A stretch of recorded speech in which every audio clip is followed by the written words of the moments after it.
COVID-19 harus diakui banyak membawa perubahan, termasuk perubahan perilaku dan juga perubahan kebiasaan. Namun, pandemi ini juga menimbulkan banyak ide dan kreativitas baru yang bermunculan dalam bentuk produk maupun jasa. Assalamualaikum warahmatullahi wabarakatuh. Selamat pagi sahabat Indonesia. Saya Doni Hardia kembali nge-live, lagi-lagi nge-live tentu saja di Nampol. Ngobrol asik Minggu pagi online yang setiap hari Minggu kita bisa ngobrol bersama pada pukul 10 pagi. Sekali lagi tentu saja di Nampol ngobrol asik Minggu pagi online. Dan pada pagi hari ini saya mengundang teman ngobrol saya, seorang arsitek muda. Dia adalah Dea Dima Putri yang akan ngobrol dengan kita pagi hari ini seputar desain rumah tanggap pandemi. Nah, kita akan menunggu hubungan dengan Nesia beberapa saat lagi. Mudah-mudahan Nesia sudah bergabung dengan kita. Selamat pagi, udah Ardi Cahya yang ternyata lebih duluan join dengan kita pagi hari ini, dan Deanya juga sudah join dengan kita. Beberapa saat lagi kita akan ngobrol dengan Dea tentang desain rumah tanggap pandemi. Selamat pagi juga Bunda Ira.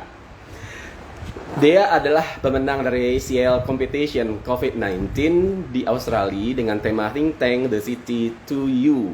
Nah, Dea adalah pemenangnya. Dea sudah disapa oleh Om Ardi Cahya. Nah, apakah Waalaikumsalam warahmatullahi wabarakatuh Bunda Ira. Dan kita akan ngobrol lebih lanjut dengan Dea seperti apakah desain rumah tanggap pandemi itu. Terus kemudian kita juga akan ngobrol tentunya bagaimana sih Dea sampai bisa memenangkan kompetisi yang boleh di bidang ini, kan kategorinya internasional nih, jauh-jauh sampai ke Australia segala. Bagaimana sih ceritanya? Nanti kita saksikan dengan Dea. Dan kita sudah terhubung dengan Dea. Kita coba langsung. Tadi Deanya mana ya? Oh, ini Dea. Iya. Buat sahabat Indonesia yang sudah bergabung, terima kasih sudah bergabung. Saya Doni Hardia, tentu saja di Nampol. Ya, sedang menunggu hubungan dengan dia. Selamat pagi juga. Pagi Om Dia cantik. Dodon. Assalamualaikum. Selamat Assalamualaikum pagi. Om Dodon. Waalaikumsalam. Selamat Waalaikumsalam. pagi. Ya, sudah bergabung juga ini uh, Madang kita. Madang Magdalena Dharma. Cie. Halo Madang. Ya. Oh, Tante Ririn. Ada Tante Ririn juga. Oh iya, ada Dia Tante bagaimana Ririn. pagi ini? Sehat? Sehat Om Dodon. Alhamdulillah Om Dodon. Gimana hari ini? Alhamdulillah sehat juga. Cantik sekali dia pagi ini ya. Terima kasih Om Dodon. Alhamdulillah, Masya Allah. Oke Dea, kita Ya kan Om. tema kita adalah ngobrol tentang desain rumah tanggap pandemi. Begitu Iya. kan ceritanya, rencana kita, tema kita hari ini. Iya Nah, betul. Dea sendiri sebagai pemenang. Halo Dea dan juga Dodot. Halo Halo lagi Madam. Madang. Nah, dia itu adalah pemenang dari ACL Competition yang Ya, dilaksanakan di Australia. Itu Australia. penyelenggaranya Australia. Terus Iya. temanya adalah COVID-19, Think Tank The City to You. Iya. Gitu ya Iya. ceritanya, eh, temanya. Nah, dia sebagai pemenang, ini pemenang, kalau pemenang kan ada pemenang satu, pemenang dua, pemenang tiga. Nah, dia itu pemenang pertama. Jadi untuk lombanya sendiri pemenangnya tuh hanya ada satu dipilihnya. Oh iya. Nah, iya, yang satu lagi Om itu dipilihnya tuh honorable mention. Jadi emang juaranya ya hanya satu itu aja gitu. Satunya lagi honorable mention gitu. Orang lain gitu. Orang lain. Nah, Iya. itu penyelenggaranya ACL ini organisasi apa sih dia, kalau boleh Om Dodon tahu? Jadi AACL Lab ini tuh sebenarnya organisasi yang didirikan oleh akademisi dan praktisi arsitektur, tiga-tiganya perempuan, dan itu tuh di Australia. Mereka mengajar di Griffith University di Australia. Nah, mereka tuh bikin research lab seperti itu Om gitu, dan research lab mereka ini tuh apa namanya basisnya gimana caranya mempertemukan apa namanya teori dengan praktek gitu supaya bisa nyambung gitu. Seperti itu. Jadi mereka lebih ke arah research labs mandiri, tapi memang yang mendirikannya adalah akademisi-akademisi dari yang mengajar di Griffith Architecture ini gitu. Seperti itu Om. Nah, ini berarti kompetisi ini lingkupnya internasional berarti ya? Iya, lingkupnya internasional karena semua boleh ikut. Kalau dia tahu nggak sih kira-kira ada peserta, berapa banyak peserta yang waktu ikut dan dari mana saja? Dia tahu? Nah, sebenarnya waktu itu kita, jadi waktu pengumuman acaranya Om, kita tuh ikut round table semuanya gitu. Ketika kita ikut round table tersebut, acara round table tersebut, itu apa namanya emang nggak begitu dikasih tahu sih berapa jumlah pesertanya dan segala macam. Setelah acara diskusinya selesai, langsung ke pengumuman pemenangnya dan si honorable mention ini seperti itu gitu.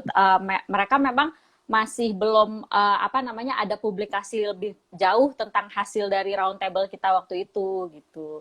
Memang jadi Dea sendiri belum tahu berapa banyak yang apa namanya berpartisipasi. Akan tetapi memang apa namanya mereka membuka kesempatan bagi peserta dari berbagai macam negara, bahkan dari berbagai macam bidang. Jadi tidak perlu seorang arsitek atau desainer yang ikut. Apa misalnya kayak praktisi expert lingkungan atau apa hukum atau segala macam boleh gitu. Yang penting berkolaborasi menemukan apa namanya solusi residensial yang lebih baik gitu, yang tanggap pandemik gitu.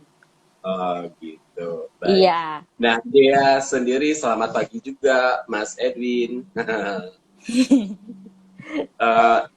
Dia sendiri mendapatkan informasi ada kompetisi ini dari mana? Jadi mungkin untuk yang apa namanya di bidang arsitektur mungkin tahu ada satu website namanya Art Daily. Itu kita biasanya dapat update-update tentang arsitektur, bangunan-bangunan baru. Itu dari sana Om begitu. Jadi dia waktu itu lihat oh ada kompetisi ini gitu. Mereka upload ininya data kompetisinya. Lalu di situ dia memutuskan setelah mempelajari lebih jauh briefnya, oke, menarik nih gitu, kita bisa gitu, dan relatable dengan apa yang sedang kita semua alami sekarang gitu. Oke, nah ini kita berbicara seputar kompetisi dulu aja ya. Iya, oke Om. Nah, nanti kita berbicara yang lainnya. Oke. Nah, itu dari pertama Dea mendaftar tuh sampai akhir Dea menyerahkan hasil, ya kan? Itu prosesnya berapa lama? Prosesnya kurang lebih sebulan sampai 1,5 bulan deh kalau nggak salah Om. Oh ya, kalau jadi gini, waktu itu daftarnya sampai mengumpulkan sebulan. Nah dari sebulan itu tuh mereka ada vakum lagi sebulan untuk merundingkan hasil apa namanya yang dikumpulkan, baru sebulan kemudian kita roundtable lagi. Jadi total bersihnya 2 bulan lah apa semua proses ini sampai roundtable-nya gitu. Ya, oh maksudnya ada waktu bagi mereka untuk menyeleksi desain-desain yang masuk atau ya peserta-peserta yang masuk pada saat itu gitu kan? Iya betul Om. Jadi ada sebulan. Nah dia tadi ngomong tadi roundtable. Kalau sekarang itu kita harus menerjemahkan sesuatunya dengan kondisi pandemi atau tidak gitu kan ya. Roundtable kita bayangkan kita bertatapan langsung. Nah sekarang roundtable yang dia maksud sekarang itu apakah memang bertatapan langsung atau tetap Zoom meeting gitu seperti itu? Zoom meeting Om, Zoom meeting. Tetap Zoom meeting. Tapi apa namanya mereka bilangnya ini apa istilahnya roundtable, tapi tetap dalam bentuk Zoom meeting gitu. Dalam Zoom meeting itu pun tidak langsung membahas tentang perkara lombanya, tapi mereka mengundang praktisi-praktisi lain dari bidang arsitektur juga, itu juga dan urban design. Dan mereka juga ikut memberikan paparan gitu. Jadi kita dikasih paparan gitu dan ada diskusinya seperti itu roundtable-nya. Iya, karena kalau dalam situasi sekarang ini, selamat pagi juga untuk Tante Teti. Oh ada Om Zul. Ada juga nih, ada Om Zul, selamat pagi. Nah, ya segala sesuatunya sekarang tuh memang harus dijelaskan ya. Ini Iya, ketemu langsung atau ini Zoom meeting atau apa gitu kan ya. iya Karena Om. memang kondisinya sekarang memang ya kalau secara ini sih nggak mungkin juga ya. Enggak Nggak memang mungkin lah Om. ya harus ke Enggak sama Australia juga sekali ya. dalam kondisi sekarang ini. Iya betul betul.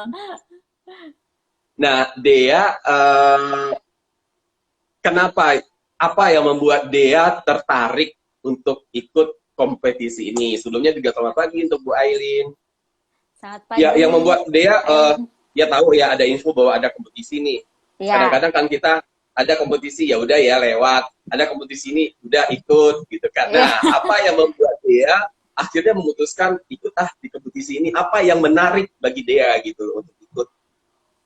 Karena kompetisi ini berbicara mengenai eksplorasi desain sebuah rumah. Rumah sendiri Iya, iya. adalah fungsi bangunan yang dari dulu salah satu fungsi bangunan yang dia sangat tertarik dari dulu gitu. Dan karena rumah lalu apa namanya dikaitkan dengan pandemik ini gitu. Nah, dia ngerasa wah ini banyak yang bisa dieksplorasi karena dari kita pengalaman kita sejak mulai COVID-19 ini merajalela di mana-mana gitu. Terus kita mulai PSBB, mulai social distancing dan segala macam di rumah, work from home. Kita mulai berasa kan, rumah kita tuh ternyata agak kurang di sini ya kalau untuk begini. Selama ini kan kita pulang ya udah, tapi nggak sebagian besar waktu kita mungkin nggak banyak kita habiskan di rumah. Tapi sekarang kan begitu gitu. Nah jadinya dia merasa dengan topik ini dari saya yang diangkat oleh Sayembara ini, maka kayaknya menarik, banyak yang bisa kita gali dari sini. Rumah seperti apa sih yang bisa dianggap tanggap pandemik dan bisa tetap membuat kita hidup dengan nyaman walaupun kita ya kebanyakan harus merasa terkurung di rumah gitu. Dalam Nah, tanda kutip gitu terkurungnya. iya. Selamat pagi juga untuk Mbak Ambar yang sudah bergabung. Nah, Dea, tapi memang benar ya, memang karena pandemik COVID-19 ini membuat kita di satu sisi kita sih banyak, aduh, gitu kan ya. Iya, Maksudnya kita tuh kayak nggak terima ya di satu sisi keadaan seperti ini gitu kan ya. Tetapi di satu sisi menimbulkan ide-ide yang kreatif, menimbulkan pemikiran-pemikiran baru, iya membuat betul. kita juga harus melakukan sesuatu, melakukan perubahan karena bagaimanapun kita harus menerima kondisi ini gitu Iya kan ya. betul Om. Di awalnya mungkin kita sedikit agak mengeluh juga, tetapi buktinya sekarang muncullah produk-produk baru, jasa-jasa baru termasuk ini yang dia tadi katakan bahwa sejak di rumah kok kepikiran ya gitu Iya, loh, bahwa satu seperti yang dulu Nesia juga pernah bilang, oh rumah gue nggak asik ya, gue iya, harus merubah nih interiornya. Nah begitupun juga Dea saat ini, ternyata dengan adanya pandemi ini kemudian juga banyak yang harus isolasi mandiri di rumah gitu iya. kan, salah satu Benar-benar. pemikirannya kan dari situ kan. Iya Nah benar Om. biar uh, apa namanya isolasinya tetap nyaman tetapi juga benar-benar berjalan dengan baik, akhirnya timbullah ide dari Dea seperti itu tadi ya Iya, Dea. itu sih sebenarnya Oke, nah menggelitik. ya, nah Dea, sebelum Dea menjelaskan lebih lanjut, Ya, biar lebih meyakinkan, tentunya perlu juga diketahui latar belakangnya Dea nih, gitu kan oh ya? ya, Iya kan? Kita berbicara soal ini, tapi ini siapa yang ngomong gitu? Nggak maksudnya harus tahu iya. Dea adalah seorang arsitek, Mm-mm. arsiteknya S1-nya di Di Universitas Katolik Parahyangan, arsiteknya Jepang kemudian angkatan tahun 2008. Lalu sempat uh, kerja 1,5 tahun sampai 2 tahun di satu biro arsitek di Kelapa Gading. Itu lumayan sih pengalamannya gitu. Lalu setelah bekerja itu memutuskan untuk melanjutkan kuliah dan alhamdulillah diberi kelancaran rezekinya gitu di ITB jurusan arsitektur juga. Oke, nah itu. Jadi nanti ini kita bicara soal arsitek desain rumah pandemi ini bicaranya dengan siapa? Apakah dengan Chief Master? Oke, selamat bergabung juga Uni Karin. Selamat pagi Wah, nih Bunda Karin. Karin. Oke, nah Dea sekarang bisa nggak? Karena kita ini nggak ada slide ya. Iya, Maksudnya nggak ini ada slide. live-nya masih live manual gitu ya. Belum lengkap peralatannya. Bisa nggak sih Dea menjelaskan? Nah, yang Dea desain ini apakah itu rumah atau memang suatu tempat yang dikhususkan rumah pribadi maksudnya, Iya. atau suatu tempat yang dikhususkan memang untuk isolasi gitu. Nah, Om Dodon ini belum jelas nih, apakah itu rumah Oh, pribadi atau oke. Jadi memang seperti yang Om Dono bilang kemarin, kita tuh bingung kayak ini gimana gambarnya, gimana nampilinnya gitu. Akhirnya apa namanya? Dia pikir oh ya sudah, mungkin di post aja di Instagram Dea. Nanti kalau penjelasan Dea kurang jelas secara lisan, mungkin bisa dilihat langsung di salah satu post di Instagram Dea ada gitu. Tapi iya, yang dirancang itu sebetulnya adalah sebuah sistem Om gitu. Yang dia hmm, tawarkan adalah rumah pribadi, tapi bukan juga rumah yang khusus isolasi atau ini di suatu tempat jadi nanti semua orang yang kena terjangkit COVID atau virus apapun ya mereka di sana gitu. Enggak, jadi ini emang rumah kita gitu, rumah pribadi memang kita. rumah kita. Iya, rumah pribadi orang, ya rumah kita aja, rumah biasa gitu. Tapi dia menambahkan sedikit ide untuk sistem kotanya gitu. Jadi seperti yang kita tahu, Om Dodon sama semua yang sedang nonton sekarang mungkin sering dengar di berita, oh rumah sakitnya penuh gitu, pasiennya membludak gitu. Nah, dari desain ini dia menawarkan bagaimana kalau kota kita dibagi-bagi menjadi blok-blok kecil. Blok-blok ini berisi bangunan atau ruang gitu dengan jumlah sekian dan mereka masing-masing blok ini punya satelit rumah sakit gitu. Jadi rumah sakit satelit maksudnya. Jadi setiap blok punya rumah sakit sendiri dengan tenaga medis yang sudah dihitung dan disediakan cukup untuk menangani satu blok itu gitu. Nggak mesti rumah sih, memang isinya blok itu bisa gedung kantor, tapi intinya rumah sakit ini harus mampu menyediakan tenaga medis yang cukup untuk semua populasi di blok tersebut. Lalu Hmm, hmm. rumah ini uh, didesain gitu kan karena fokusnya di rumah bukan lebih ke bangunan secara luas ya dia fokusnya di rumah gitu di rumah tinggal. Jadi rumah tinggal ini didesain kalau dia sengaja menggunakan ukuran rata-rata perumahan di Indonesia. Rata-rata perumahan Indonesia kan kayak 6 kali 18, 7 kali 15, sekian-sekian gitu. Nah, dia berusaha walaupun memang dari brief lombanya diperbolehkan untuk melakukan pendekatan desain secara utopia, tapi dia tidak sepenuhnya melakukan pendekatan utopia tersebut karena dia pengen andai kata desain ini jadi, kalau bisa orang yang baca datanya, orang yang lihat mungkin bisa, kayaknya kita bisa deh nerapin ini gitu. Jadi masih bisa dipraktekkan untuk keseharian kita sendiri gitu. Nah, settingnya konsepnya adalah Garden of the Living. Settingnya sendiri ceritanya di tahun 2021 orang di tahun 2021 sih 2100 maksudnya orang di tahun 2100 tersebut iya jadi pendekatannya utopia nih Om jadi kita udah jauh dunia ini udah benar-benar oke lah dengan pandemi oke kita udah siap gitu lebih siap gitu. Nah jadi orang yang di tahun 2100 itu mengirim surat ke orang yang di tahun ini, di tahun kita, tahun 2020, bahwa ya di tahun 2100 tenang aja, kita udah begini. Nah, dari situ mulai narasi desainnya dimulai bahwa rumah kita, kalau sekarang mungkin Om Dodon dan yang menonton mungkin tahu rumah kita biasanya taman di depan, di tengah rumah kita, taman di belakang. Itu standarnya gitu. Tapi idenya dari desain ini adalah tamannya dimasukkan di belakang. Jadi dua yang di depan itu kita masukkan di belakang. Rumah kita bagi masukkan di dalam maksudnya. Rumah kita bagi jadi 3 bagian. Yang pertama bagian bangunan depan, yang di tengah, lalu yang di belakang. Yang di depan dan yang di belakang itu khusus untuk ruang aktivitas. Misalnya nih gitu, kita semua pasti pernah kan ngerasa, aduh kok meja makannya penuh ini sama orang kerja gimana dong kalau mau makan gitu kan aduh harus mesti Zoom meeting tapi ini gimana caranya orang pada lewat-lewat gitu nah hal-hal seperti itu kan mengganggu untuk kita bekerja makanya desainnya idenya adalah di desain ini ruang aktivitas yang di depan dan di belakang di bangunan depan dan bangunan belakang yang dipisahkan oleh taman dengan bangunan tengahnya itu tuh untuk kita bekerja atau untuk sekolah gitu. Jadi ada beberapa ruangan yang kita memang sediakan khusus untuk ya udah di rumahnya sekeluarga berempat, anaknya sekolah, nggak bisa sekolah karena lagi pandemi, kita harus di rumah gitu. Oke, sekolah aja di ruangan belakang gitu. Dan kita tetap dapat pengalaman. Jadi dari rumah kita yang di tengah itu, kita ada satu selasar kecil yang menghubungkan rumah itu ke bangunan-bangunan depan dan belakangnya. Jadi kita tetap dapat tuh perasaan kayak aku keluar ke kantor jalan gitu, aku ke sekolah jalan gitu.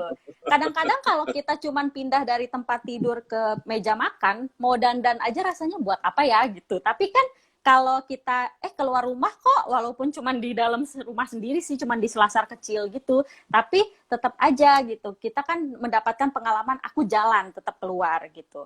Lalu ada taman-taman di dalam rumah. Taman-taman di dalam rumah ini memungkinkan kita untuk tetap berkegiatan. Misalnya ada yang bilang, saya biasanya kalau olahraga di taman gitu. Oh oke, ya udah, rumahnya punya taman di dalam aja, nggak apa-apa gitu. Nah, lalu untuk bangunan yang di depan, kenapa di depan itu tidak ada taman lagi tapi diganti bangunan, masa bangunan?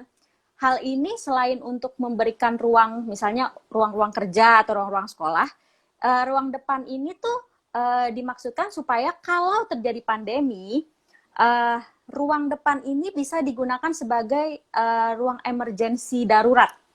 Jadi tidak perlu semua orang sekarang harus ke rumah sakit gitu, nggak perlu semua orang harus dirawatnya di rumah sakit, bisa dirawat di rumah gitu, tetap melihat keluarganya karena itu bagian dari rumahnya.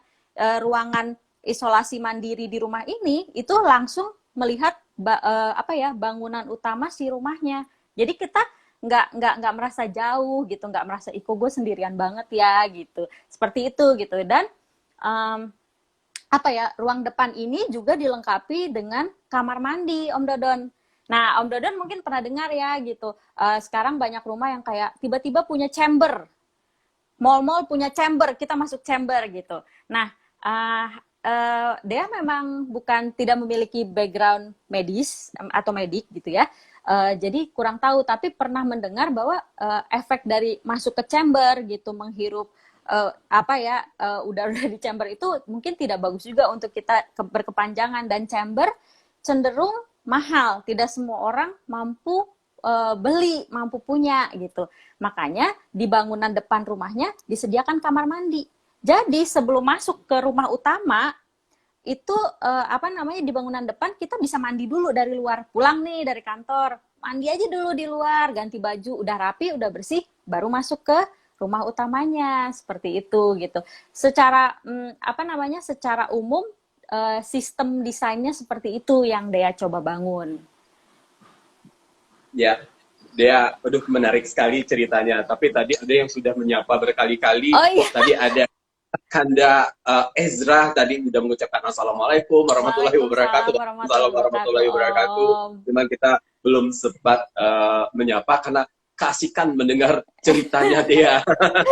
Terima kasih juga untuk Om Afdil, Om Af yang sudah bergabung juga. Tadi juga ada Mas Edward M. Kautsar yang juga sudah bergabung, itu mentornya Om Dodon yang sudah bergabung pada pagi hari ini. Juga terima kasih buat yang sudah bergabung.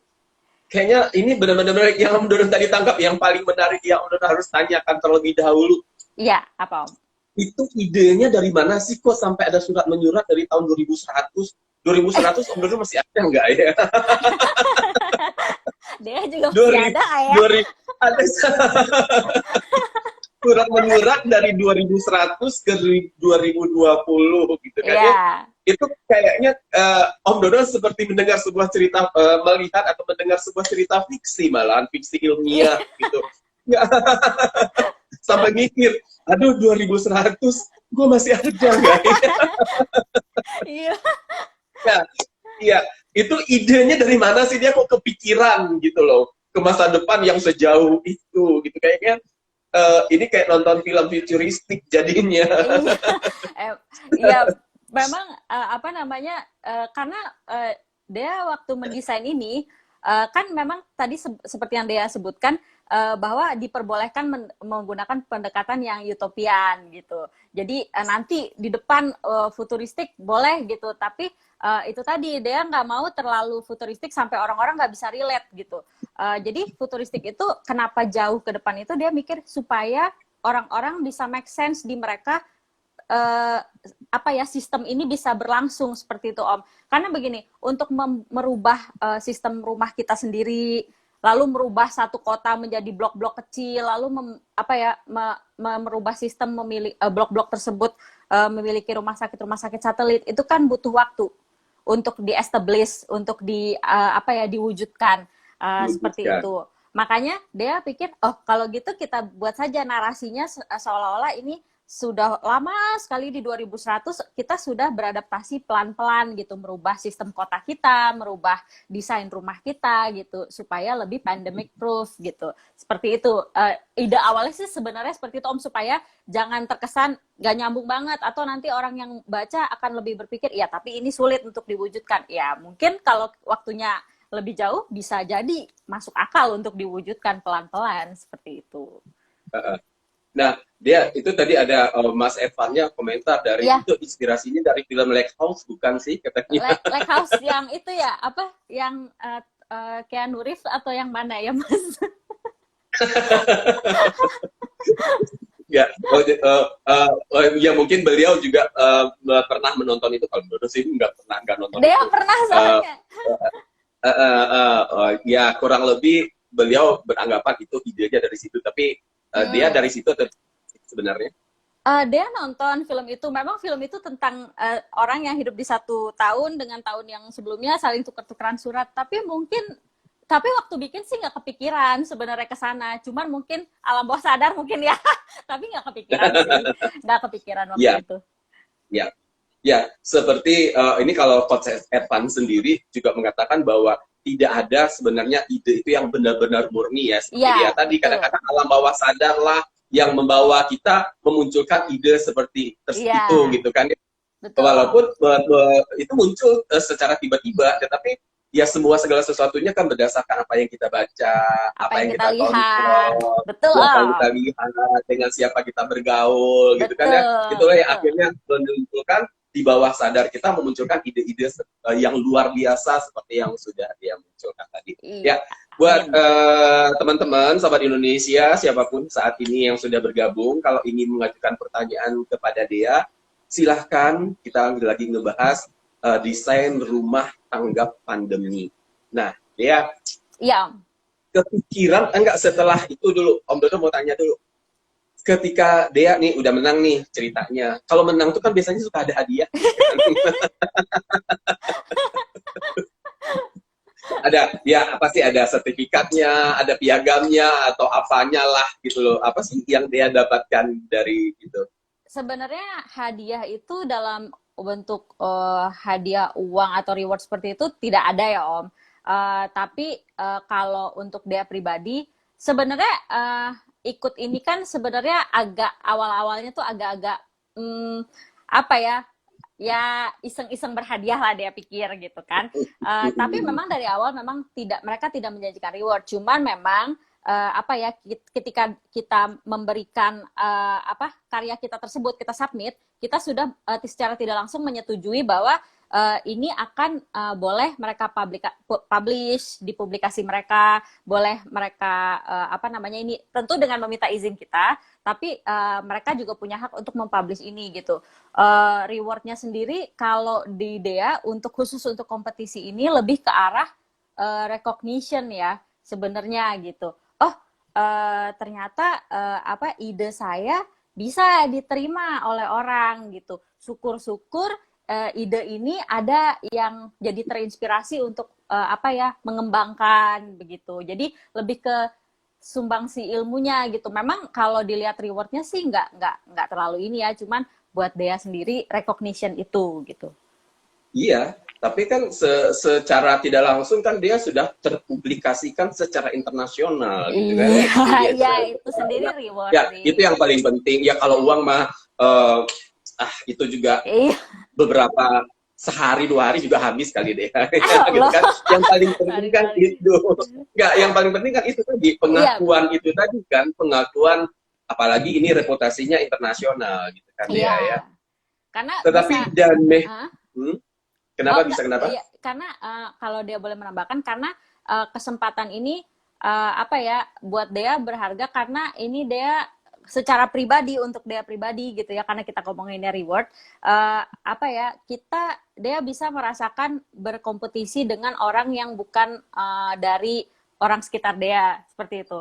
Jadi Iya, orang lain yang skillnya lain, tinggalnya lain, culture-nya lain, semua itu kan seperti yang Om Dodon bilang tadi akan membentuk kita gitu, dan itu pasti akan iya, mempengaruhi desain kita untuk bisa berkompetisi bersama-sama seperti itu, lalu akhirnya alhamdulillah dipercayakan untuk menjadi pemenangnya. Tentu itu hal yang berharga gitu untuk dia iya. pribadi. Ya itu sih yang lebih penting Ya. gitu kan. Ya tadi juga Dina sudah bergabung juga, selamat pagi. Ini juga ada Kanda Hince Masyuri, Oh, itu Hince Elo. Mahuri. Halo Elo, Teman. teman kuliah. Iya, selamat pagi sudah bergabung. Nah, Dea, ini yang Om Dodon tertarik tadi itu rumahnya itu kira-kira menurut Dea ini idenya Dea ini sudah Iya. ada nggak sih yang nanya-nanya gitu loh. Misalnya kan udah nih udah dipublikasikan ya, mungkin di media-media tertentu atau mungkin dari pihak penyelenggara sendiri, sudah mulai nggak sih ada yang mengajak misalnya untuk bekerja sama membicarakannya lebih lanjut ya, ini perlu diwujudkan gimana ya gitu loh, gimana sih, sudah ada belum yang nyolek-nyolek gitu maksudnya? Keluarga banyak yang nyolek. Kenapa? Tapi memang kalau dari apa namanya, maksudnya instansi lain di luar itu belum sih gitu, belum ada sih gitu, karena dia rasa ini pun publikasinya mungkin belum seluas itu ya, apalagi kadang-kadang ini hal seperti ini kadang dipublikasikan terbatas gitu. Jadi apa namanya, dia kurang tahu udah seberapa banyak orang yang terekspos dengan desain ini gitu. Jadi memang belum ada sih kalau sampai sekarang, tapi kalau ada silahkan. Ini ada komentar, kita baca dulu. Iya, apa? Di masa keterbatasan, dari Tante Nia, di masa keterbatasan tidak menutup kemungkinan untuk dia bisa membuktikan untuk tetap aktif, kreatif, dan bahkan meraih prestasi. Amin, ya amin. Terima kasih. Justru seperti yang tadi kita bicarakan, bahwa kondisi yang awalnya bagi kita pandemi COVID-19 ini, yang awalnya buat kita tuh tidak suatu kondisi yang tidak menyenangkan. Tidak menyenangkan, gitu kan? Tidak nyaman. Tapi lama-lama kita jadi terbiasa. Iya. Terbiasa itu apakah memang harus menerima kenyataan atau memang karena dipaksa juga gitu. Maksudnya memang ini kita akhirnya ya udahlah ya, memang begini kenyataannya. Akhirnya kita berpikiran banyak ide-ide kreatif, apalagi di rumah mungkin banyak merenung, karena kadang-kadang karena kebosanan, kejenuhan, malahan menimbulkan ide-ide baru. Gue ngapain ya, apalagi ya, gitu ya, kurang lebih. Ya. Akhirnya muncul lagi ini dari Retna Raid. Halo Dea, saya penasaran kira-kira apakah desain Dea yang ikut kompetisi bisa diwujudkan dan dibangun di daerah Jakarta, gitu. Oke. Terus kemudian sebelumnya ada nih dari Tante Riri, nanti tugasnya Om Dodon untuk membangun itu, Insya Allah. Insya Allah, amin. Ya.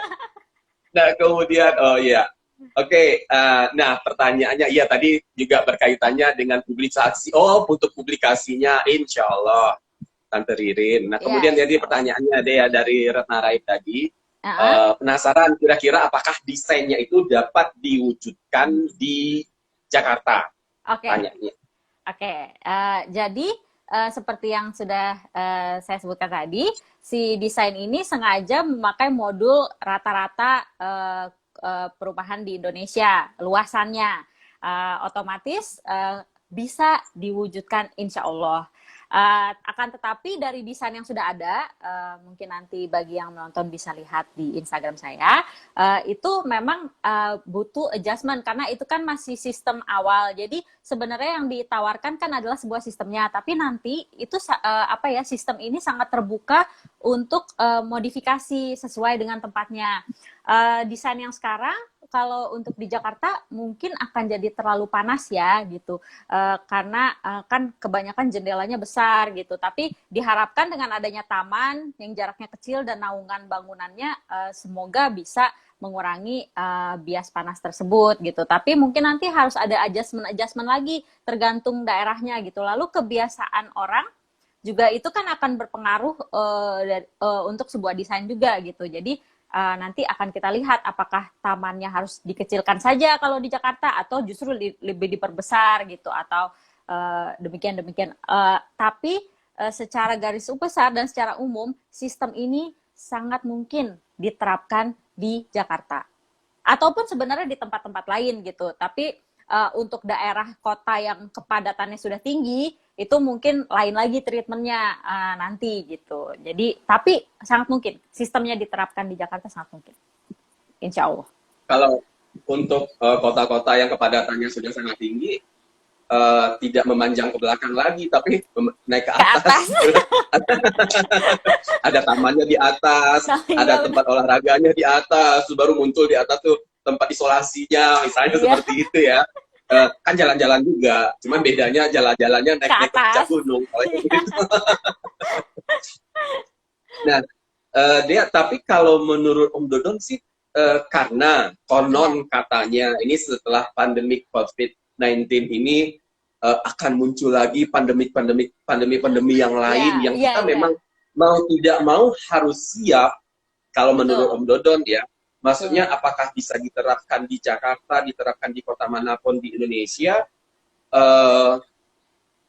Memang karena kondisi sekarang, ini kita udah 1 tahun ya, kan nggak mungkin juga kita dalam memang desain rumah sepertinya memang harus dirubah seperti itu gitu loh.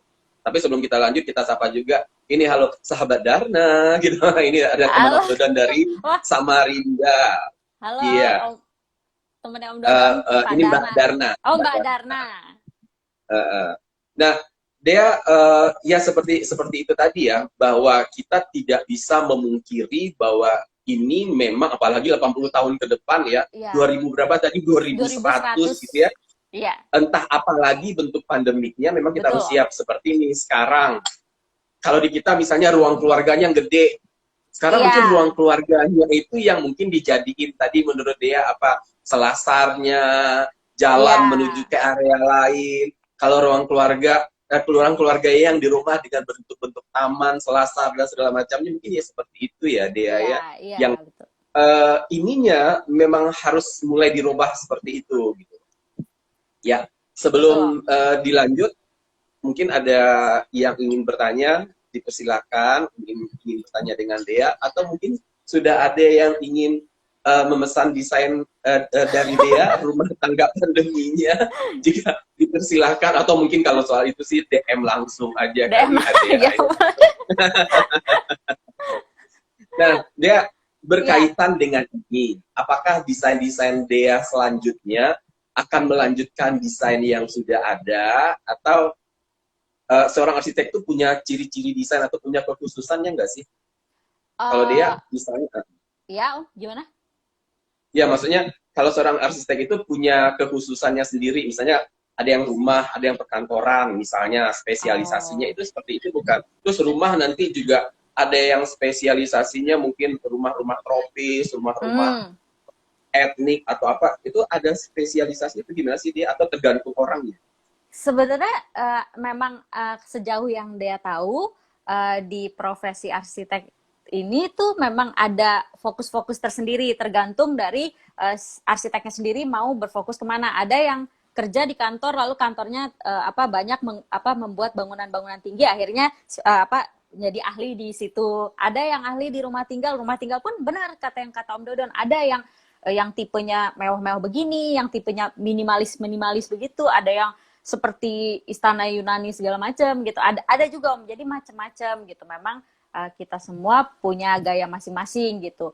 Tapi Dea memang kalau ditanya seperti itu, memang sudah punya ketertarikan sendiri terhadap rumah tinggal sebetulnya dari awal gitu. Lalu waktu waktu S2 kebetulan tertarik juga di dunia desain untuk anak-anak gitu. Jadi yang yang desainnya kecil-kecil seperti itu gitu. Kayaknya sih sepertinya untuk kedepannya dia berharap kalau diberikan jalan dan rezeki dari Allah, ya inginnya melanjutkan di situ seperti itu. Yang ini ya. Ya, ini ada komentar lagi, coba kita baca dulu. Oh, ini dari ini nih ya. Ini? Dari ini Rapani Elmiar tante. Nenek pasar minggu. Nenek.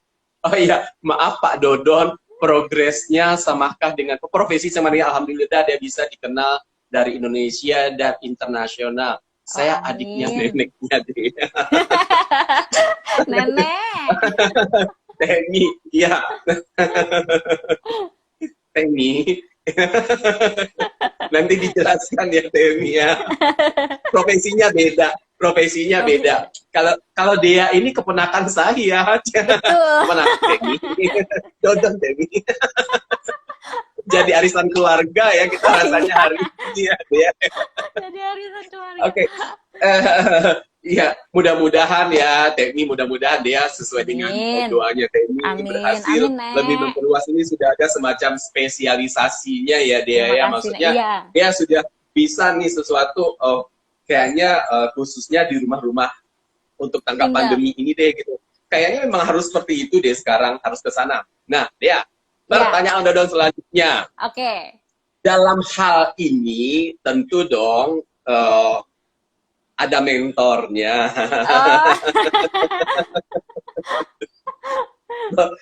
Biasanya nih ya, ini setahunya Om Dodon ya, kalau mengikuti hal-hal yang seperti ini, biasanya adalah tempat berdiskusi, tempat bertanya, gitu kan ya. Kalau mengikuti kompetisi kan seperti itu biasa. Ya. Ada dong mentornya dia.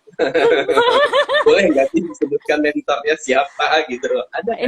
Ini mohon maaf nih Om Dodon, tapi kompetisi ini dia benar-benar melakukannya sendirian. Jadi waktu itu desainnya memang dia tidak berdiskusi dengan teman ataupun baik orang lain yang lebih senior dari dia gitu dalam profesi ini gitu. Jadi memang desainnya hasil dari pengalaman di rumah gitu, kayak ya yang Om Dodon bilang tadi, kadang-kadang kalau kita ngerasain bosen ya ngapain lagi, akhirnya itu yang memunculkan kayaknya diginiin bagus deh, sepertinya kalau dibeginikan bagus, tapi dia harus mengatakan ini bahwa pola berpikir seperti ini, kemampuan untuk menghasilkan seperti ini tentu tidak bisa muncul sendiri tanpa bimbingan atau masukan dari orang-orang yang sebelumnya sudah pernah mengajari dia banyak hal gitu. Bos pertama Dea di kantor dulu yang di Kelapa Gading itu adalah mentor pertama Dea menurut Dea gitu, di dunia profesional gitu. Beliau mengajarkan banyak hal untuk Dea gitu, dan membentuk juga arah desain Dea kemana tuh dia cukup mempengaruhi. Lalu halo Om Ardi. Nah, Om Ardi juga adalah salah satu idola lah kalau di Dea gitu, yang Dea selalu ingin kalau bisa ingin seperti Om Ardi, versi Dea gitu, karirnya gitu, personalitinya gitu. Hal-hal tersebut membentuk Dea, dosen-dosen Dea sebelumnya, teman-teman Dea yang sudah banyak berdiskusi dengan Dea di zaman kuliah dan seperti itu membentuk seperti yang udah bilang tadi. Pengalaman kita, semua hal yang kita lihat, kita dengar, kita lakukan, itu akan membentuk kita yang sekarang gitu. Jadi kemampuan Dea yang Dea miliki itu tidak akan terjadi tanpa semua sentuhan-sentuhan dari orang-orang yang ini gitu, seperti itu. Tapi kalau dari versi lombanya sendiri, Dea memang tidak ada waktu itu, memang sendiri aja udah gitu. Seperti itu. Iya, seperti yang tadi sempat kita bicarakan, bagaimanapun apa yang kita baca, apa yang kita lihat, apa kita tonton, apa yang kita dengar, dan dengan siapa kita bergaul itu secara tanpa kita sadari itu bagaimanapun akan mempengaruhi pola pikir kita. Betul, Tadi dia Om. ngomong-ngomong soal Om Ardi ya. Nanti Iya. Om Ardinya diajak untuk bisa nge-live ya, kita bicara topik Betul, lain ya harus, tentang Om. desain. Harus, Om. Nanti dikenalin ya Dea ya. Iya, masa nggak kenal, Om? Nanti dikenalin. Oke, Dea. Menurut Dea nih, Iya. apa yang membuat Dea bisa menang? Apa sih yang kelebihan di desainnya Dea ini gitu? Oh. Dia ngerasa dong, gue kelebihan gue di sini nih, yang Ya. ketika dia pasti ketika memulai itu, kalau saya bikin ini pasti Ya. saya akan menang nih. Apa sih yang benar-benar jadi andalannya gitulah? Oke. Nah, masalahnya gini Om, seperti yang dia bilang tadi, karena dia belum mempublikasikan sebenarnya berapa orang sih, desainnya apa-apa aja sih gitu dari proses seleksi itu. Jadi dia masih belum tahu nih perbandingannya dia bagus di mana atau di mana gitu. Tapi sewaktu mendesain, dia merasa salah satu keunggulan dari desain ini adalah sistem yang terintegrasi gitu, kemampuan rumah beradaptasi untuk fungsi-fungsi darurat maupun fungsi-fungsi yang fungsi-fungsi yang kita misalnya saya butuh ruang untuk kerja, tapi nggak bisa nih kalau di ruang keluarga saya, nggak bisa di ruang makan, saya harus butuh ruang sendiri. Nah, fungsi-fungsi yang beradaptasi itu dan dia terintegrasi kan dengan sistem kesehatan si blok yang sudah dirancang sedemikian rupa itu. Nah, itu dia jagokan sekali waktu pertama kali mensubmit lomba ini gitu. Lalu waktu diumumkan menang, memang ternyata itulah yang disebutkan. Kenapa kan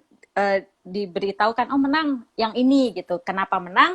Mereka cerita gitu karena dia merancang sistem yang terintegrasi di dalam rumah ini, dan terintegrasinya itu tidak hanya di satu rumahnya saja tapi dengan sistem kotanya juga seperti itu. Jadi menyeluruh gitu. Yang dia desain, padahal dari briefnya sebenarnya mereka memperbolehkan kalau cuman merasa mau rancang balkonnya aja atau cuman koridornya aja atau ruang apanya aja yang kecil juga nggak apa-apa gitu. Tapi dia memutuskan, kenapa kita all out semua, orang ini masalahnya ada di satu rumah kok gitu. Ya udah kita semua aja gitu. Seperti itu. Iya, oke, ini juga sudah bergabung. Ini Nisa. Nah, Nisa ini teman Dodo nih. Ini kayaknya dia lagi bangun rumah nih, kayak rumah yang dia bangun kayaknya segera dirombak. Harus konsultasinya sama dia. Boleh, Mbak Nisa. Ya. Dea, tapi memang menarik ya Dea ya. Kalau sekarang, zaman-zaman sekarang, kalau kita ingin membangun atau mendesain rumah, memang cara berpikirnya atau peruntukannya memang harus sudah berbeda kali ya. Memang harus berpikirnya seperti tadi kita berbicara tentang ruang kerja, ruang belajar, ruang makan gitu kan. Memang gitu kan. Biasanya di idenya orisinil tuh kata Om Ardi. Makasih Om Ardi. Ruangan kerja, biasanya ruang kerja tuh dibangunnya kebanyakan hanya buat ayah gitu kan. Kebanyakannya umum di rumah gitu ya. Terus anak-anaknya nggak kebagian ruang belajar, ruang apa gitu ya. Nah, apalagi kalau misalnya, nah ini banyak komentar lagi, coba kita baca dulu, tapi kita lanjutkan. Misalnya sekarang, kalau si anak misalnya, atau si ayah misalnya, kalau nggak dibuat terpisah seperti yang Dea tadi ini kan, jadi mengakibatkan makanya kalau sekarang kan banyak kalau ayahnya yang kena, tapi istrinya kena. Anak-anaknya kena, mbaknya kena, gitu loh. Nah, dengan sistem yang tadi dia buat, gitu kan, setidak-tidaknya di rumah pun kita, ya, tidak semua, mungkin sebagian, gitu kan, yang bisa terselamatkan, kan itu salah satu tujuannya. Gitu. Makanya, untuk desain rumah zaman-zaman sekarang itu memang kita harus berpikir dengan cara baru kali ya, untuk desain sekarang. Ya udah kalau gitu, Om Dodo nanti kalau bikin rumah kayaknya konsultasinya ke Dea deh kalau gitu. Om. Silakan Om, ditunggu. Oke. Nah, ini dari Tante Ririn Dea, apa ruang yang wajib ada dalam desain sesuai pandemi mengingat kemungkinan ada keterbatasan lahan. Nah, apa ruang yang wajib ada? Kalau kita berangkat dari desain yang sudah dikeluarkan untuk sayembara ini, menurut Dea justru yang paling krusial adalah kamar mandi dan ruang salin di bagian depan sebelum orang masuk ke dalam rumah. Kalau kita kan sekarang di rumah kita ya memang rumah-rumah kita banyak tipologinya, tapi tentu saja biasanya kan kamar mandi itu udah di dalam-dalam, kita udah harus masuk dulu ke ruang tamu minimal, baru bisa ke kamar mandi gitu. Tapi menyediakan kamar mandi dan ruang salin yang terpisah di depan dari rumah utama kita, ruang tinggal utama kita, itu menurut dia adalah hal yang cukup esensial dalam hal rumah tangga pandemik ini gitu. Lebih esensial bahkan menurut dia dibandingkan misalnya menyediakan ruang kerja, menyediakan ruang ini, itu dulu yang pertama. Karena kadang-kadang kita mau nggak mau harus keluar, kecuali kita benar-benar di lockdown, disuruh di rumah, benar-benar nggak boleh keluar rumah. Tapi rata-rata kan lockdown-nya sebagian, kita masih boleh keluar dengan catatan lalalala gitu. Nah, tapi gimana caranya kita bisa keluar, tapi pas masuk itu kita merasa sudah bersih, sudah aman, sudah tidak merasa aku bisa nularin sesuatu nih, jangan-jangan dari luar ke keluargaku gitu. Seperti itu gitu. Kamar mandi paling utama menurut Dea. Itu satu. Kalau yang kedua yang harus dibela adalah itu ruang luar, ruang-ruang aktivitas yang terpisah dari ruang tinggal utama. Dari desainnya sendiri, si ruang tinggal utama ini benar-benar hanya yang di tengah, bangunan tengah ini, hanya isinya tuh hanya ruang makan, ruang keluarga, dan dapur. Lalu tangga menuju lantai atas, yang lantai atas itu hanya semuanya kamar tidur. Gitu. Dan kamar mandi. Jadi si rumah utamanya tuh isinya hanya itu gitu, yang esensial, dan luasnya juga nggak kayak sekarang misalnya bikin ruang keluarga blong sampai gede banget gitu, enggak gitu, secukupnya gitu. Tapi kita berkorban ruangan luasan itu dikurangin untuk taman, untuk selasar, dan untuk ruang kegiatan yang lain gitu, yang terpisah itu gitu, seperti itu. Tapi setuju loh Dea dengan hal itu, dengan yang kamar mandi ada di itu. Kenapa? Betul. Kondisi sekarang nih, ini kayak di rumah kebanyakan orang sekarang nih, di depan kan ada misalnya kalau nggak ada keran, sengaja dibuat untuk tempat cuci tangan. Nah, ya itu. Gitu, ya kan, kalau nggak di garasi kita sebelum masuk ke ini di garasi kita sediakan itu. Tapi sebenarnya itu memang agak nggak nyaman juga gitu loh. Karena kan kita begitu udah cuci tangan nih sampai di rumah, kita kadang-kadang ya kebiasaan sampai di rumah tuh kan ngaso-ngaso dulu, kan baru masuk kamar mandi atau ngapain. Betul. Ya duduk dulu gitu kan. Enggak, kebanyakan orang kebiasaan kan seperti itu. Setidak-tidaknya mendinginkan badan dulu kan. Betul. Seperti itu biasanya. Iya, biasanya. Kita minum apa gitu kan ya.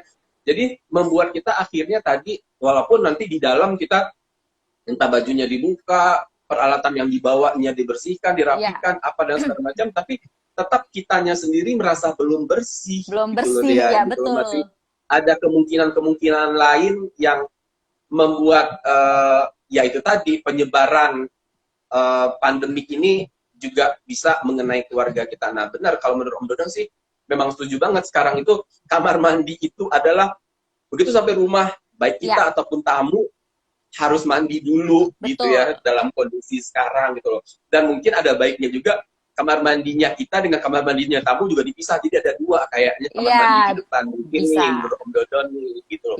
Kalau ada lomba lagi Om Dodon bisa ikut nih kayaknya. Bisa dong. Kan itu terbuka untuk semua sebenarnya Om. Iya, betul. Nah ini ada nih dari Tante Karin dia. Ini Tante Karin menyampaikan menurut Om Is, ide desain tangga pandemi dia sangat berwawasan masa depan. Amin, ya dong, 80 tahun ke depan. 80 tahun. Tapi tentu kebutuhannya tidak terbatas hanya pada hunian rumah tinggal. Bagaimana dengan menurut dia desain yang feature public space gitu. Untuk publiknya gitu loh. Maksudnya apakah mall-mall sekarang harus menyediakan kamar mandi di depannya? Terus kita bawa baju salin kalau ke mall. Tapi tidak tertutup kemungkinan loh, 80 tahun ke depan. Kita nggak tahu loh. Karena apa? Pandemik sekarang ini kan kita juga nggak pernah ngebayangin gitu loh. Jangankan dia, Om Dodon yang sudah lebih lama aja juga nggak pernah ngebayangin kita akan seperti ini. Nah, bagaimana menurut dia? Kalau public space sebenarnya mungkin, nah ini Om, alasan untuk mengundang Om Ardi nih kalau kayak gini. Oh iya? Iya Om, topik yang bagus untuk Om Ardi nih Om. Nah, Tapi apa ya, intinya kalau untuk bangunan yang lain yang lebih besar tentu adaptasinya akan jauh lebih rumit karena secara luasan jauh lebih luas dan populasi yang menghuni satu bangunan publik kan memang jauh lebih tinggi gitu. Kita harus menilai juga gitu apa saja yang bijaknya dilakukan.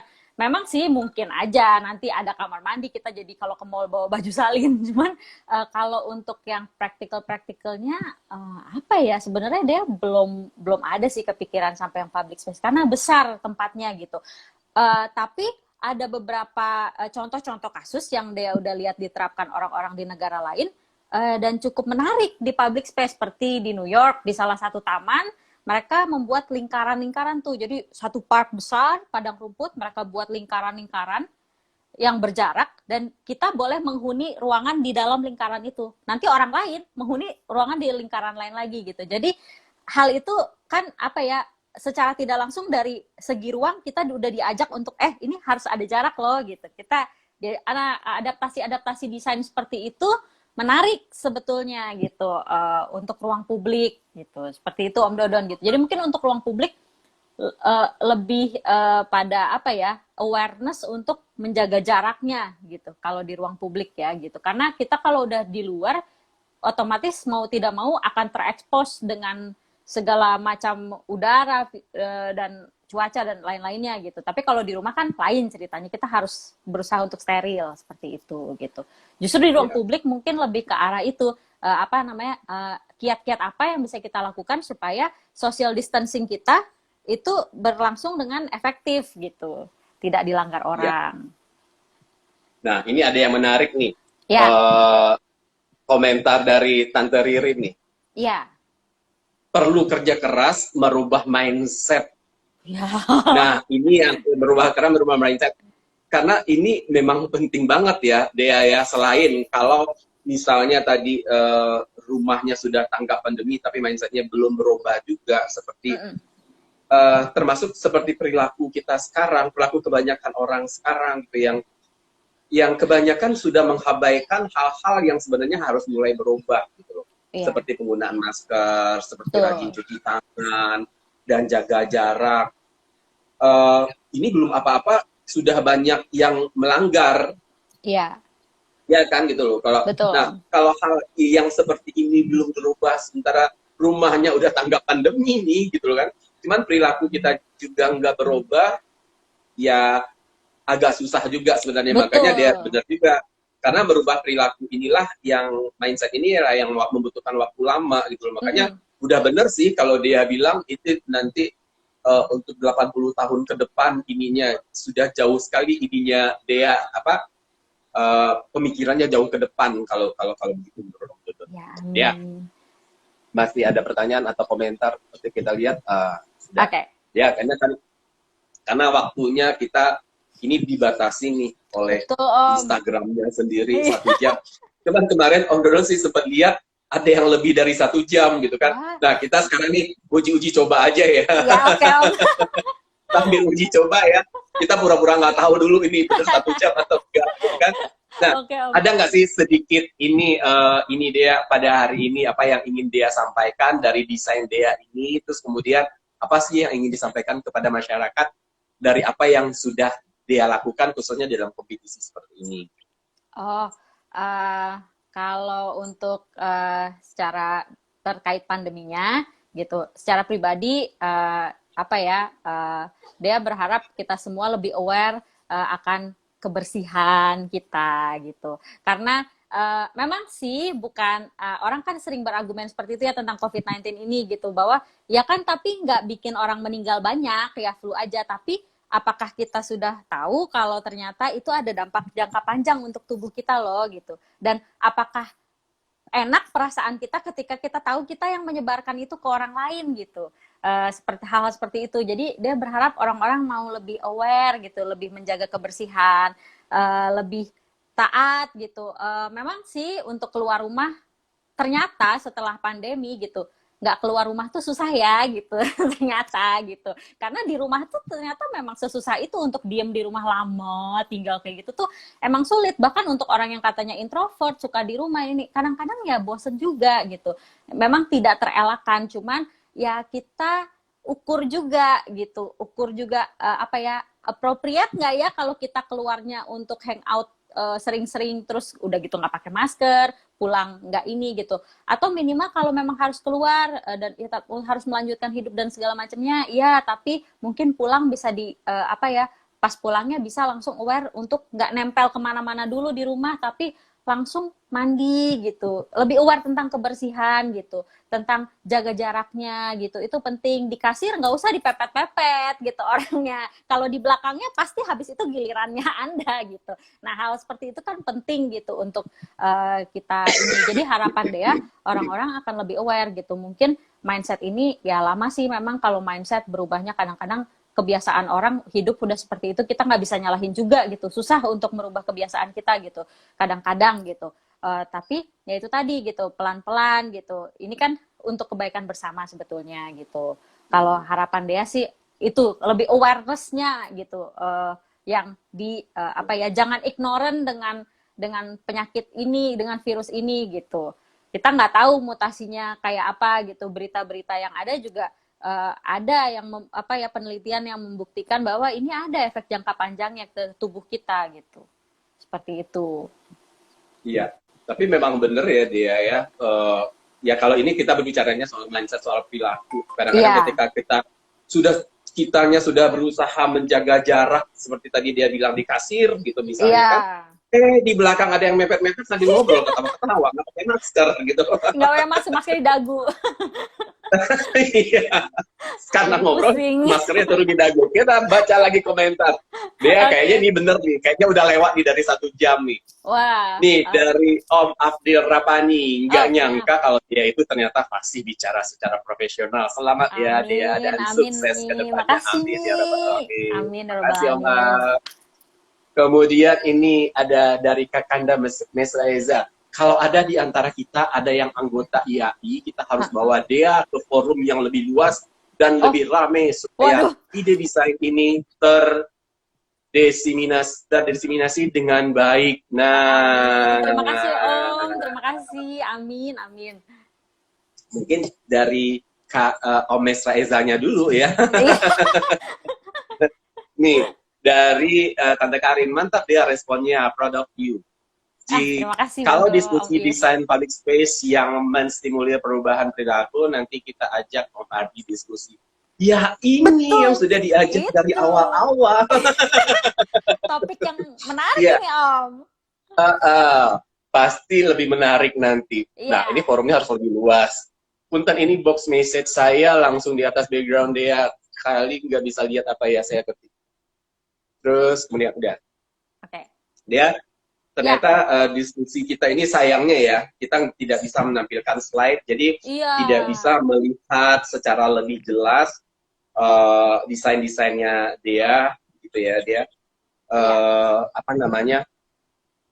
Harusnya kita bisa menampilkan slide, jadi secara detail kita bisa melihat. Tapi untuk hari ini, untuk yang mungkin itu kesempatannya nanti, untuk yang sekarang ini bisa dilihat di Instagramnya Dea. Dea.Dima. Dea.Dima. Nggak dikunci Instagramnya, jadi bisa dilihat. Instagramnya nggak dikunci sekarang ya. Dea.Dima. Iya.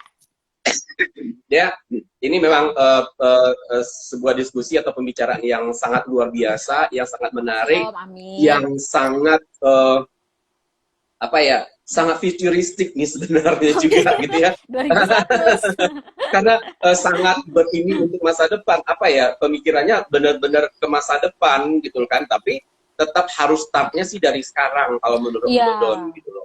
Karena memang kota yang harus dibangun atau rumah yang harus dibangun dari sekarang memang sebaiknya harus tanggap terhadap pandemik, karena kita tidak tahu setelah ini pandemi apa atau pandemi apa lagi yang akan muncul. Nah dari sekarang kita sih harus bersiap-siap. Memang tadi mindset, kemudian pemikiran kita bagaimana membangun sebuah rumah yang tanggap pandemi itu mungkin Om Dodon jujur sebelum ketemu atau ngobrol dengan dia itu tidak kepikiran gitu loh. kepikirannya tuh cukup dengan rumah yang ada, toh kamarnya juga terpisah, apalagi yang merasa kamarnya gede, kamarnya banyak, cukup lah ya gitu loh. Tapi ternyata kita seperti dia bilang tadi, kita butuh seolah-olah nih lagi jalan-jalan, kita seolah-olah menuju ke satu tempat yang lain, kita seolah-olah berada di taman, kita seolah-olah berada di luar. Itu mungkin yang membuat kita ya mungkin nggak sebosan sekarang ya. Diharapkan. Maksudnya, iya diharapkan tidak sejenuh sekarang gitu ya, kita berada di rumah. Nah, ini ada nih. Oh, ada titipan dari Tante Dia, sukses.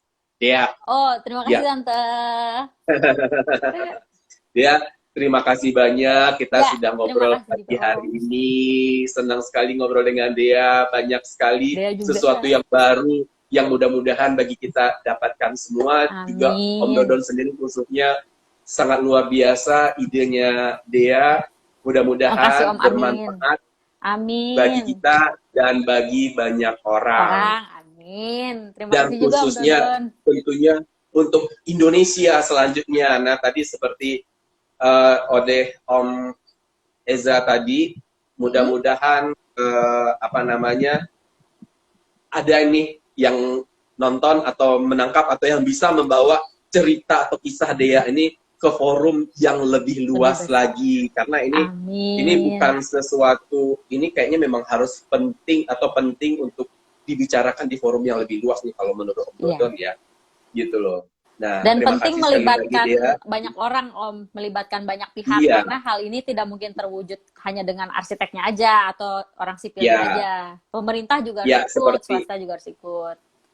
Ya, seperti tadi juga kan, seperti tadi ada yang bertanya, mungkin nggak sih ini diterapkan di Jakarta misalnya? Ini memang melibatkan, panas nggak sih? Nah, ini menyesuaikan kalau di Bandung nanti akan seperti apa jadinya, di Jakarta akan seperti apa jadinya, di Malang yang dingin, Magelang ya, yang dingin misalnya, itu nanti akan seperti apa gitu loh. Tentunya dalam penerapannya tentunya beda-beda gitu ya, Dea. Betul, Om, betul. Yang diambil sistemnya saja gitu. Desainnya sangat terbuka untuk modifikasi gitu. Bahkan yang sedang bangun rumah sekarang boleh bilang ke arsiteknya, mungkin saya mau ada kamar mandi atau ini, ya sistemnya aja yang diambil gitu. Dan terakhir nih, ada lagi nih, setuju perlu support dari pemerintah. Betul, Tante. Nah, mungkin kita yang ada di sini semuanya bisa membantu ya, sama-sama saling membantu juga. Apakah itu mempublikasikan, apakah itu nanti menyampaikan kepada pihak yang berwenang, berkompeten untuk kita berbicara ini lebih lanjut gitu ya, ya. Bisa. Ya, terima kasih banyak. Terima kasih juga Om Dodon. Sudah bergabung sekali lagi dengan Om Dodon hari ini. Mudah-mudahan bermanfaat bagi Dea, bermanfaat bagi Om Dodon, bermanfaat bagi semua, bermanfaat bagi nusa, bangsa, dan agama tentunya. Seperti itu ya.